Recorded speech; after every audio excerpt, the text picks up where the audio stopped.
Welcome to the Leadership School podcast. I'm your host, leadership and self-care coach, Kyla Cofer.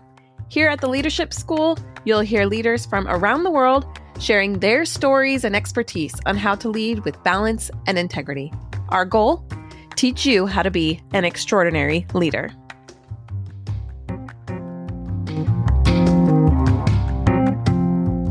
Welcome back, leaders. Today, I'm really excited to introduce to you Stacy Brookman. Stacy works with women leaders who want to eliminate imposter syndrome. So our conversation today is all about imposter syndrome. You know that feeling of, I'm not good enough, or I can't do this, I'm not qualified enough, they don't want me there, I can't make enough money, shall I continue?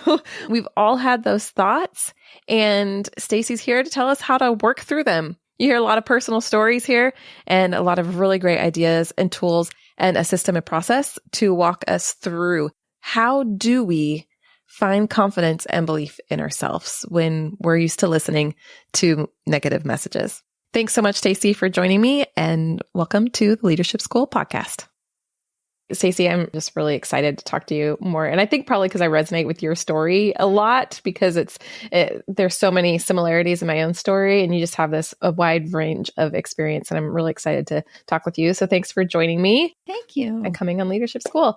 Why don't you just start us off by telling us your story and how you got here and what you're doing? Well, so I'll start with what I'm doing. So women leaders who want to eliminate imposter syndrome and people pleasing and overwork and overwhelm, they leverage my confident leadership coaching so they can clarify their power skills and really confidently command their seat at the table, which leads me back to my story, which is I spent 30 years climbing the corporate ladder in the insurance industry. And at no point, I don't know if 0 point, at very few points in that whole ladder climb, did I feel confident. Did I feel like I was the most amazing leader and I knew what I was doing and all of that sort of thing? So I actually started in the insurance industry, corporate offices and things like that, regional offices, lower than a secretary. I had to get a promotion to become a secretary, and I worked my way, I slogged my way up that ladder, and ultimately I gained momentum. And then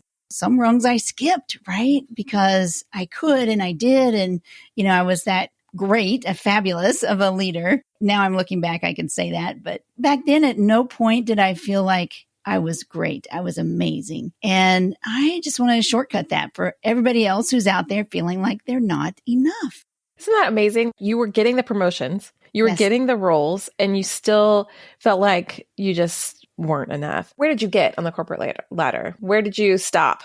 I got to consultant to a bunch of agents and things like that. And then I was up and down. And then, I guess probably the highest was consultant. So even at a consultant, did you still have this, like, I'm just not good enough to do this job? Oh, yes. And even though like my team, my group of agents that I was directing, all of that, they won like the highest awards and everything else. And I still, which meant that I won the highest awards and still did not feel like I was enough. When I was in a group of the same other similar people, other executives like me, and it was just like, they must know more. I need to keep my mouth shut and listen to what they're saying instead of sharing my amazing ideas. And that's tough. What held me back was that imposter syndrome. And that imposter syndrome holds so many women back, so many women leaders. So many people. I know so many people who resonate with the story, of course, myself included. I can't remember if it was like season 1, my first year in the podcast here at Leadership School, we talked with Chris Kelso, and he's written a book on imposter syndrome. So listeners, you can go back and listen to Chris Kelso's episode. And he's a man, he's a white man who also struggled with imposter syndrome. Yes. So this crosses everybody. So what do you think is causing this? And I'll share my own story too. But actually, before I do that, it was so interesting to me to hear you say how you were getting all these awards and you still felt like you weren't enough. And I remember so clearly, very clearly, having a conversation with a friend of mine, and it was on Zoom. And I was looking at behind her, and her entire wall, it was not a small wall, it was a whole big office wall, was covered in framed certificates of awards. And I said, wow, you have a lot of awards. And she goes, oh, that's not even all of them. And I went, wait, what? And the entire conversation with her was all about her not feeling enough. And I just said, at what point will you feel enough? At what point will you be enough? So a lot of us are thinking that we just aren't going to be there. What's making us think this? Is this just a natural human condition? Well, to some extent it is, because first of all, I'll tell you, I had a similar thing. At one point, I had more letters after my name from all the designations and degrees and certificate. All of that had more letters after my name than in my entire name, first, middle, and last name. And that is unreal. So, but I still never felt like I was enough. So a couple of things are battling against us. We have two major parts of our brain involved in this. The amygdala, which is the part of our brain that's always on alert. Like, what's going to go wrong? Let's look at everything, stay in the cave. Don't do anything that's going to get you kicked out of the cave. That is instinctual, and it's very, very strong. It's keeping us safe. We have to keep it safe. Yes. Keep us safe. Protecting ourselves. Right. Yeah. Right. Because back in the, I guess, caveman days, if you got kicked out of the cave, if you rubbed somebody the wrong way or did something wrong, you were kicked out, and that meant death. So our primitive brain is always on alert, and it's always looking for negative evidence that you've messed up, something that's wrong, etc. And that is very strong in a lot of people. But we do have the prefrontal cortex, which is that executive function where we plan for the future, and we're like, I want to go for that job, or I want to go, I want to become the CEO eventually. All of that, it can plan and it can dream. And then that gets knocked down by, oh, you're not good enough. That's the amygdala talking again. So it's like you have to balance it, and you have to say, okay, with your prefrontal cortex, listen, amygdala, I get it. I know what you're doing. You're trying to keep me safe, but you're going to the back of the bus. I'm driving, and here's where we're going. And so that's big, huge part of it. Another part of it is that we are conditioned, especially women. And as children, we're like, be seen and not heard. You just need to go stand over there. Your thoughts, your ideas don't necessarily matter. And we take that into adulthood with us. And if we have experiences in adulthood that complement that, let's say you speak up in a meeting and someone said, that's a stupid idea. There you go. There's the evidence. And so your brain is back again looking for evidence. And then you're like, okay, I'm never speaking up again, right? I remember when I was in corporate and I was in a conference room at a table, and everybody was going around sharing ideas. So I shared an idea and went to the next person. Then a couple of people down, a man shared the exact same idea. And everybody was like, yay, that's a great idea. Let's do that. And that, again, gave me evidence that I was not good enough. And I had a fabulous mentor one time. Her name was Olivia Gamble. And she said, listen, this is something with women who don't speak up. And so whenever you are at a conference table or in a Zoom call, whatever, with another woman and she shares an idea, you have to speak up and say, ooh, tell me more about that. Even if you don't think it's a good idea, tell me a little bit more. How did you come to that conclusion or something like that, to amplify the voice of women, because we tend to downplay it. So there's a lot of things in there. Well, we really do. I literally will never, ever be able to count the number of times that I've downplayed my own thoughts, opinions, ideas, yes, because I thought I wasn't good enough. I wasn't allowed to have those kinds of ideas. I wasn't the right person. I didn't have the authority. I wasn't smart enough to be in the room. I didn't have the qualifications. Has stopped me. And especially starting a business, I think this is really true for a lot of business owners. Those demons will come for sure. They come out, and you're learning new skills, and with every new skill, you're like, well, I'm just not good enough. And it is a journey. Yes. And I personally have come really, really far in my own journey. And I wish I would have met you years ago, maybe. And Chris Kelso helped me a lot thinking about this. But 4 or 5 years ago, even that recent, I was still like, well, I'm not good enough to be a coach, a life coach. Right. It was leadership coach. I could be a life coach, but I'm not good enough to be a leadership coach because leaders aren't going to respect me, or I don't have enough leadership experience. And then I started looking back and going, wait, this isn't true. I have like a lot of leadership experience. And you'll find other people that have less than you that are very successful, right? And that kind of brings me to another point, which is a lot of women don't apply for jobs like leadership jobs or go higher jobs or in another industry or whatever, because they don't have nearly 100% of all of the qualifications like listed on Indeed or on the job posting or whatever. And men will, if they hit 50, 60%, hey, that's great. I'm going to apply for it.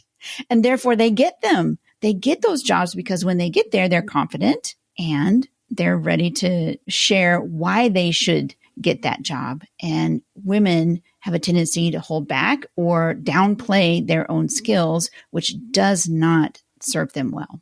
And a lot of our skills, we can learn them. Just because we don't have that now, we can learn them. Oh, yes. And we're capable of figuring it out. How many things have we had to figure out? I mean, we've had to figure out a lot of things on our own. We're perfectly capable. So I can think through my own journey of how I went from extremely insecure, a lot of self-doubt, really no belief, and I mean, literally just not feeling good enough ever to the point for me, I'm happy to say that that is not me anymore, that I have really overcome most of that. And I started with literally sending a message to myself on my phone. I set it up as a daily reminder to interrupt my day. And it said, I am enough. Yes. And every single day I did that. So that's how I started kind of coming out of that. But tell me, how did you get to this point where you finally realized I really am enough? How did you do that? And then let's walk through it. How are we going to change other people? How are you coaching people on making those transformations? Oh, absolutely. Well, one of the things as I was going through corporate, I mentioned I had more letters after my name than in my name at some point. And I always wanted to be the person who had the corporate. Sometimes they like only one person gets the number one, the top raise, right? The exceptional raise, and everybody else gets average or low. And if you have 2 stars on your team, you got to decide, sorry, so too bad. I always wanted to be that, had that gold star. I wanted to be the person that was more productive, more competent. And so you're always trying to produce more, overwork yourself, work more hours, prove to other people that you are that stellar leader, right? So it starts right there. It's our thoughts in our head. And again, that's the amygdala saying, this is not good enough. This report, you can't send it out like that. You haven't checked it 3 times yet, right? And so all of those types of things are just simply sentences that run through our brain. That's all they are. Or what if so-and-so doesn't like me pushing back on that idea? And so we silence ourselves. So the first thing, there are 3 things that you have to do. Number 1, you have to charge up your resilience. Number 2, you have to cultivate your power skills. Like really seriously start cultivating those power skills. And third, you have to confidently command your seat at the table. And all 3 of those steps involve looking at your thoughts and understand what they do for you or against you. And so it kind of works like this. And this is how I coach people. You have to first do a brain dump. What are you thinking about your job, your role, or what is going on in your life? Like, are you getting ready to apply for new jobs? Are you thinking about jumping ship? And, you hear those, there's so much opportunity out there. And then yet you hold back. Why haven't you put your resume out there? Why haven't you updated your resume? Why haven't you done all of that yet? Or if there's a job open at your work and it's another level up or 2 levels up, you're like, no, I'm not going to do that. So take a look at your thoughts. What are you thinking about that role? Is it that I don't have enough skills? My boss might not promote me. They need me here too much. They're never going to let me go. All of those things are not necessarily true. And here's the secret. Sometimes our brains will offer thoughts that aren't serving us well and might not be true. So isn't that crazy? It is. I tell my kids this all the time. Sometimes your brain is lying to you. Yes, exactly. Sometimes it's just flat out lying to you. And you have to learn what actually is true and what isn't. And it doesn't make sense that our own mind would do that. We're like, why would I lie to myself? But we do it all the time. Yeah. Well, I'll tell you why. Our brains love to generalize. And again, it's the amygdala, but our brain generalizes. It's scary. It's terrible. You might not be. So it tells you you're not qualified for that, right? And then those thoughts roll around in your head even without you understanding and knowing, which is why I always love to do a brain dump, put it down on a notebook, paper, Google Doc, whatever you want. Just do a 5-10 minute brain dump of all the things you're thinking about this challenge that you have, whether it's a new job, a coworker, not making enough money, all of that. Yeah. What are you thinking about that? And so just get it all out because it's in there anyway. You might as well start recognizing it. And then you can just take one of those sentences, and that's all they are, sentences, and take it through a process that I call the remarkable resilience routine, because you can do it daily. Take one sentence and then run it through this process to see if it's serving you well. So let's say the circumstance is a new job posting. And circumstance is completely neutral. It's not good. It's not bad. It's just a circumstance. And a circumstance is what somebody else says. Maybe it's a diagnosis. Sometimes it's just the facts of the case. If you were to go in front of a judge and you just gave the facts, that's what it would be without negative or positive connotation. So circumstance is a fact. What is your thought about that fact? There was a job posting. What are my thoughts about it? And just take one thought. So the thought might be, I'm probably not qualified for it, right? Maybe something like that. Or I probably shouldn't. I'm not going to get that job anyway. Let's just use that as an example. I'm thinking we have tons of them, right? Because yes, I'm not qualified for it. I'm never going to get it. It's going to take too much time. I won't make enough money. They won't pay me what I'm worth. All of those. This is easy because I'm practiced in this, right? Yes. We're good at coming up with these other things that are bad, the catastrophizing. Exactly. So just take one of those sentences and put that right under the circumstance, and then take a look and say, what does that sentence evoke in terms of feelings or emotions? So if it's like, they're never going to hire me, so it'd be a waste of time. Okay. If you had that thought, the feeling or emotion might be despair, discouragement, something like that. Usually it's a one word, and it's despair. And from that feeling of despair, so it was the circumstance, the thought, the feeling, the next, what feelings drive are actions, and actions are what get you the results, right? So if you had the thought, they're not going to hire me anyway, and you had the feeling of despair from that thought, your actions might be, okay, I'm going to put it in anyway, just because somebody else is telling me I should, right? And so your cover letter, your resume revamp, your actions that you choose to do towards that is coming from a feeling of despair. Okay. So you're not going to put a lot of effort into that cover letter, a lot of effort into that resume. It'll probably sound sad because you feel sad. Yeah. And that's somewhat true. All the thoughts that you have, or all of the actions that you do around that thought and that feeling, are not serving you well. So maybe you had a cover letter that you did when you were jazzed up, right? And you use that. So that might be okay. But the process of doing that, you're going to, number one, you might have actions, or a lot of actions. I'm going to ruminate about it. This is stupid. I shouldn't do it. You're going to spend time. You're going to waste time ruminating or dragging your feet around any of those things that you're supposed to be doing.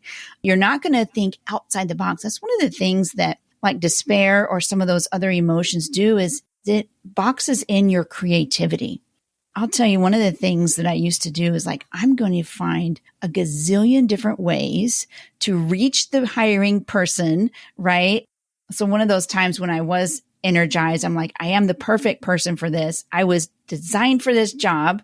And so when you think that sort of thing and you have excitement, you're going to find all kinds of creative ways to connect with that person, or to make yourself or put yourself in front of that person, or make yourself the best candidate. And it's going to be a much better experience for you as well.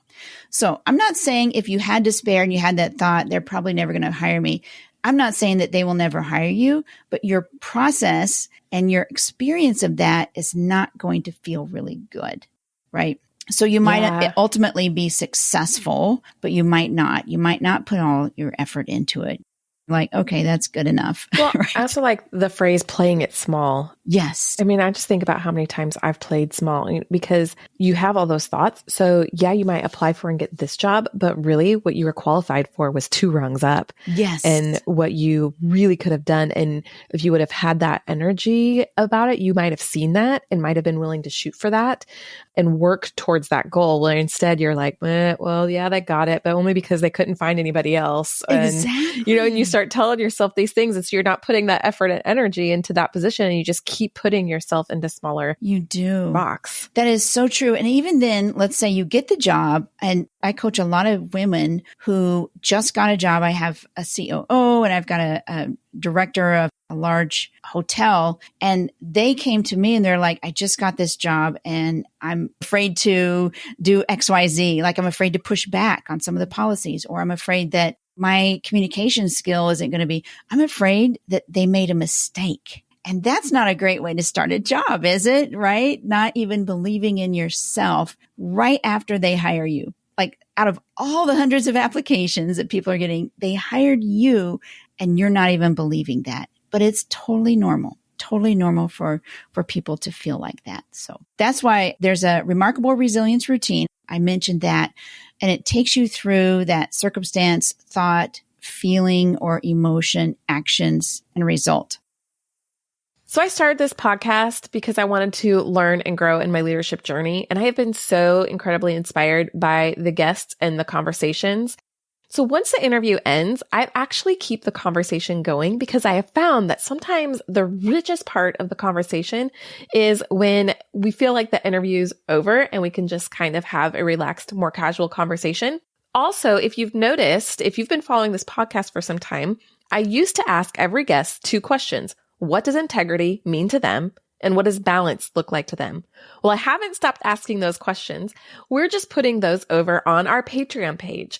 So go check it out at patreon.com/leadershipschool. And for $6.50 a month, you can support this podcast. It takes a lot to produce every single episode, and honestly, I could use a little bit of support. So anything that you're able to contribute would really mean a lot to me and would able to help me to continue to bring these high caliber guests in to have conversations on what does it look like to be an extraordinary leader and how do we practically do that. So those conversations are continuing over at patreon.com/leadershipschool, where I'm asking guests some extra questions, some bonus questions, and you'll get some bonus content over there. So be sure to go check it out. Thanks so much for your support. And thanks so much for subscribing, listening, and sharing this podcast. It really does mean a lot. And I'm so honored to show up here in your podcast feed. Make sure I understand it. Think about the circumstance, do a brain dump. What are all the thoughts that you have around that circumstance? What are the facts around the circumstance? Yes. So start with that. Facts around the circumstance. What are the thoughts that you have about it? What are the feelings that you have that associate with picking a few of those thoughts? Yeah, just pick one. Mm-hmm. Just pick one. And what are the feelings you have associated with that? And then what actions are you going to take next? Actions you can spend 30 minutes on. Like, what do? You ruminate. You don't tell other people maybe that you're going to apply. You don't ask other people their opinions on what you can do to make yourself a better candidate. You don't do all of those things. So things that you do and don't do are the actions. And then the last part is the result. And the result is you either have a terrible experience and you're beating yourself up, right? Or you don't get the job because you haven't thought out of the box or you haven't made yourself the best candidate possible. So say we do this for this particular job or this one circumstance, this situation that we're in. Are we cured? Like, because no. I know, right? So I have found that me personally, I will have this moment of like, I figured it out. I have turned the corner. I've closed that door behind me or whatever. I now believe in myself and I'm confident. And then 2 weeks later, I'm like, I just can't do this. Nobody likes me. I'm not good enough. What is that? It's kind of like this spiral, but we can grow and come out of it. It's just, I think in my mind, I always hope that it would be like getting on a plane to another country, right? So I have this moment, this idea, this new insight. I get on the plane, I fly to another country, I'm dropped off, leave everything behind me, and the whole world is just different and better. And I never think that way about myself again. But it has never once worked like this. No, it just does not.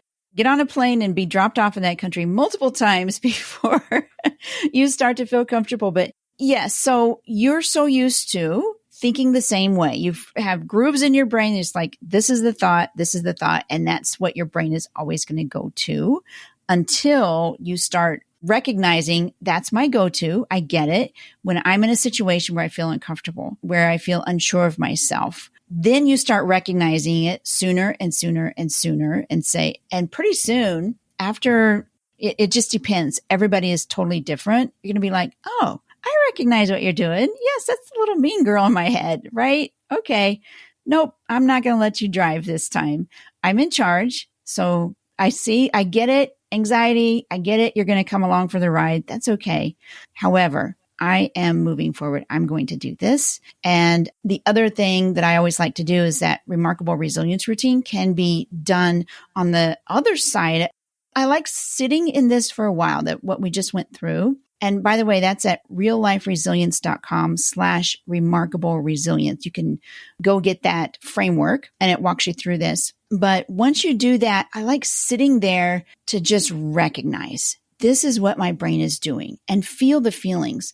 One of my mentors said, if there is no feeling that you are scared about, right? If you can feel all the feelings and let that sit there, you're not going to push those away anymore. And it's when you push those away, it's kind of like a beach ball and you try to put it under the lake, or the pool under the water, and it keeps popping back up. The more you try to push it away, the stronger it's going to come up. So just like, okay, I get it. I'm worried. I get it. I'm discouraged that I might not be qualified. Let me just sit with that for a while. What does that feel like in my body? And just really connect your mind and your body and understand what your brain is doing, because it's doing it for a reason, right? It's doing it for a reason. Maybe you've had bad experiences before. Maybe people drug you down, all kinds of things. And just recognize that and sit there and be able to feel it. Once you process that, then you can go through the whole thing. Circumstances the same. There's a job posting at work. And I always ask my clients, what do you want to feel? What would you like to feel when you look at that job posting, right? So give me an example. What would you feel if there was a posting at work or something? What feeling or emotion?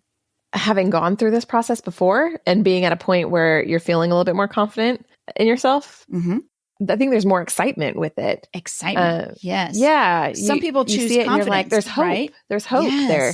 Yeah. So that excitement is in the feeling line right there. And from that feeling of excitement, you're going to do all kinds of actions and you're going to get a better result, even if you don't get the job. Okay. So that's one thing I want to share a caveat with. It's you're not making other people hire you. You're not in charge of that. You're in charge of your own mind. So, but you're having a better experience. So from that feeling of excitement, then you do those actions and you get the result of a much better experience. Now, what drives that feeling of excitement? It's a sentence that runs through your brain, right? So that's where you come up with the sentence that runs through your brain. What do you want to think that will drive that excitement? And I take people through this. What would cause you to feel excitement? Right. And instead of saying, a lot of people will go straight to, this is another little rabbit trail we can go down.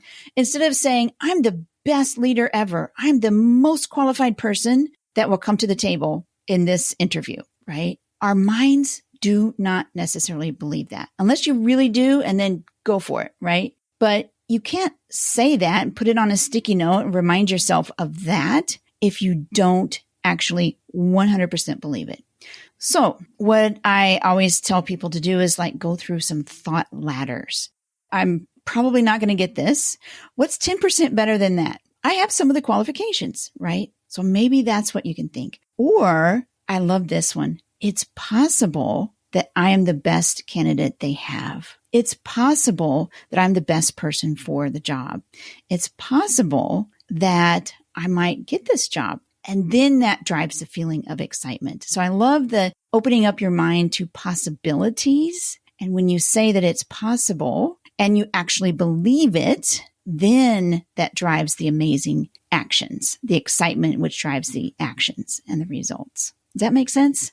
It absolutely does. Maybe adding like a yet to it. Yes. I don't know everything about this job yet. Mm-hmm. I can't do this job perfectly yet. Right. And knowing that there's effort involved, you've got to learn something and put that effort into it. Yes. I also think too, since we're thinking about jobs, if you are thinking about a specific job and you've looked at it and you don't feel like you match all the qualifications, to not make that decision for the hiring person. Yes. Like you have to own your own self and your own decisions, but you can't make someone else's decisions. All you can do is give them all the best information about who you are and let them decide whether or not you're qualified. Don't try and beat them to the punch. Right. Exactly. And that's where that positive one comes, where the thought I'm going to think is, it's possible I'm the most amazing person that will come to the table and drive that excitement, drives those actions that will make you an amazing candidate for this job, right? Or if you're just starting a job, we'll help you have a much better experience. Now, I do want to talk a little bit more about those other people, right? So all of us go around and we're human beings, we say, if you will hire me, I'll be happy. Or to our spouse, if you will get me flowers for Mother's Day or my birthday, I will be happy. Or if my kids would just behave, or if my colleague would just shut up and stop talking so much, I would be happy. What you're doing there is you're giving your power away. And so we work on that in my coaching sessions. We work on, how are you giving your power away? Where in the world are you giving your power away? And that is blaming other people, or making sure that in your own brain, telling other people that, hey, it's their fault, I didn't finish this, etc. And those are big, thick manuals that we have for other people. We just need to give them out. If they would just read the manual that I created that you need to do to be a good human, then I would be happy, right? Guess what? They have manuals for you too, and you're not minding their manuals. So we just all have to drop our manuals, drop them, and have no expectations of other people. Now, can we guide other people by making ourselves a great candidate, by doing all that we can? Absolutely.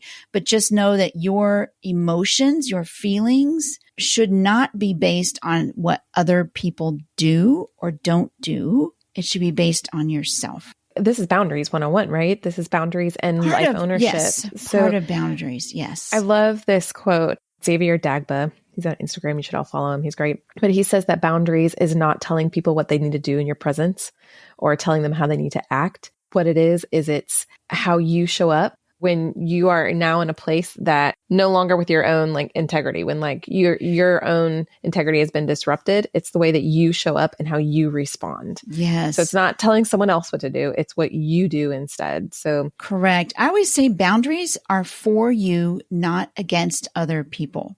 Yes. So people can't trample your boundaries. Only you can. And you can have boundaries with yourself in the way that you speak to yourself too. Oh, absolutely. I highly recommend that. Highly recommend. Because we have that broken record, that mean girl in our heads that says, don't do that. That's dangerous. This is a stupid idea. Don't even speak up. And just owning that too. And honestly, if we really, really think about it and we're really honest with ourselves, this is going to sound kind of crazy, but I really do think it's a form of self-harm if we're speaking to ourselves that negatively and saying, yes, I'm not good enough, I'm terrible, I stink, and all these things. It's a form of self-harm that people just can't see. I agree. Yeah. And it's not okay to treat ourselves that way, because I can look at you, and if you ever, I barely know you, Stacy.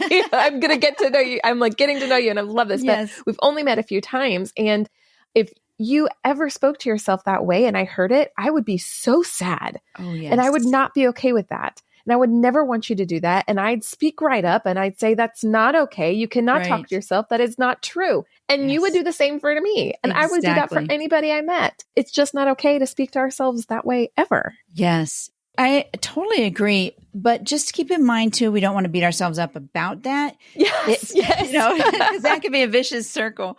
But Right. because it is totally very common. It's very common and very normal. It's just not serving us well. So it's like, okay, I recognize that is not serving me well. What can I do? And you're like doing that prefrontal cortex. What can I do to stop beating myself up? What can I do to recognize my achievements, small, medium, and large? What can I do to become more completely, genuinely confident? That's one of the things that I lacked, that when I walked into a room, my brain automatically told me I was the least person there, no matter what. And it just is something that we get into a rut of just acting that way. And so now that you have that comprehension, like everybody listening to this, you have two choices.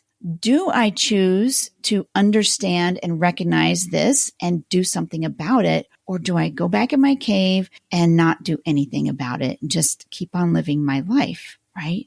Now that you have that awareness. And find some new sentences, find the new things to replace those. Exactly. I love how you said, do I have the qualifications? What small, medium, and large achievements do I have already? Yes. When have I been successful? Right. And instead of finding all the reasons when you weren't, find all the reasons that you were and all the opportunities that things did go well. I am so glad you brought that up because, like I said, the amygdala is always looking for negative evidence, and you could find some. Yeah, you did mess up on that one big project that everybody knew about, right? It's okay, right? Your brain's going to find that evidence, but it hides the evidence that's positive. So you always have to look for that. Let me spend at least an equal amount of time looking for the evidence that I am qualified, that I can do this, that I am an amazing leader, right? At least spend equal amount of time on that. Yes, at least you get the choice over it, choosing where we're going to put that energy and allowing ourselves the opportunity to see ourselves the way other people do see us in a positive light. Most people see us that way. Yes. There are going to be the jerks who don't.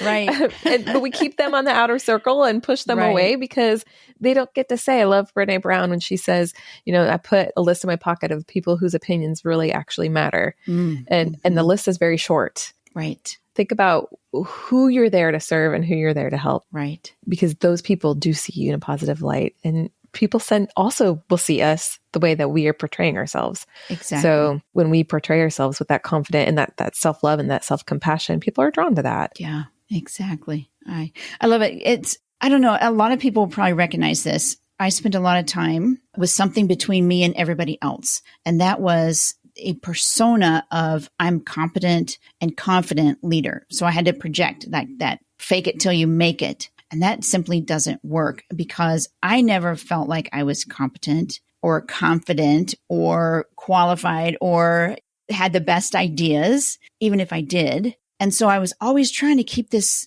persona up of being a great person, of being the best person. Did it serve me? Sometimes, yes, it did serve me sometimes, but a lot of times it did not. And it was a slog. I mean, I slogged my way up the ladder and I spent decades doing that. So that's why I want to help everybody to understand that it's a choice. You don't have to. You can be. People are not born with confidence. People are not born like with charisma and all of that. People are not born leaders. They get it. They start practicing it incompetently until they actually are competent at it. Well, I love that you said people aren't born that way. You're not born an Olympic champion. Correct. You're not born the president of the United States. You're not born into the CEO levels. You grow into those and you learn, develop the skills for those things as you go. I mean, think about how hard Olympic athletes train. I mean, come on. Right. My son is starting a taekwondo and we got this little sheet and it was so fun to kind of get him started and everything. He's going to start at the very beginner level white belt and he's very, very young. And at the bottom it says, remember, a black belt is a white belt who didn't give up. Oh, I love that. Yes. I love that.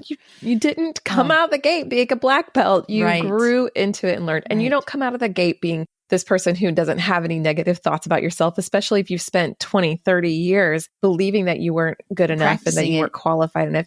Yes, that is the skill you've practiced. So if you want a new skill, you flip the script, start practicing the new skill of loving who you are and being confident who you are and going, I am the leader who's qualified for this. I am a good leader. I am a leader who works hard at this, who shows up for people, who is people first, who brings diversity, who is emotionally intelligent.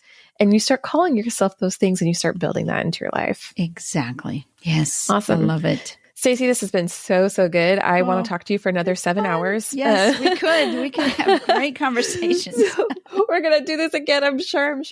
But is there anything else you want to make sure that we have heard before we head out here?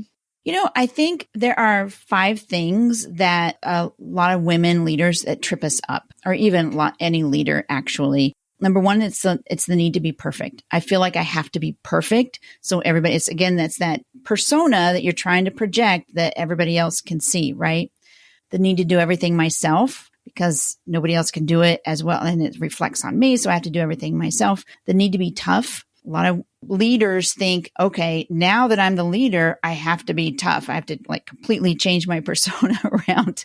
The belief that you have to be a lone wolf. I can't collaborate. I can't bring people in and connect and say, hey, I don't know this. Do you know that? Right? And share. And then the belief that you have to sacrifice your personal life. It is totally not required to be a great leader. So if any of those resonate with you, let me know. I do have a quiz, realliferesilience.com/quiz, and that will help you identify which one of those you might resonate with, but actually go to that remarkable resilience routine. That's going to help you think through those thoughts, both the positive and the negative, and understand what your brain is doing. And ask yourself, is that serving me well? So I think that's the most amazing thing. When you start recognizing what your brain is doing and you're up to it, you're like, oh, I see what you're doing. I get it. No problem. Well, I've been practicing these things for quite a while now, but I'm heading over to your website right now because I need a refresher and it's time for me to do that. So I'm just really thankful. This has been such a good conversation. And I appreciate you letting me kind of interrupt quite a bit with my own stories today. Everybody's got a story. Everybody does. So yeah, this is great. Thank you so much, Stacy. Thank you. Hey, thank you so much for listening. If you've liked what you heard and you want some more tools and resources to help you on your journey, go check out kylacofer.com/free stuff.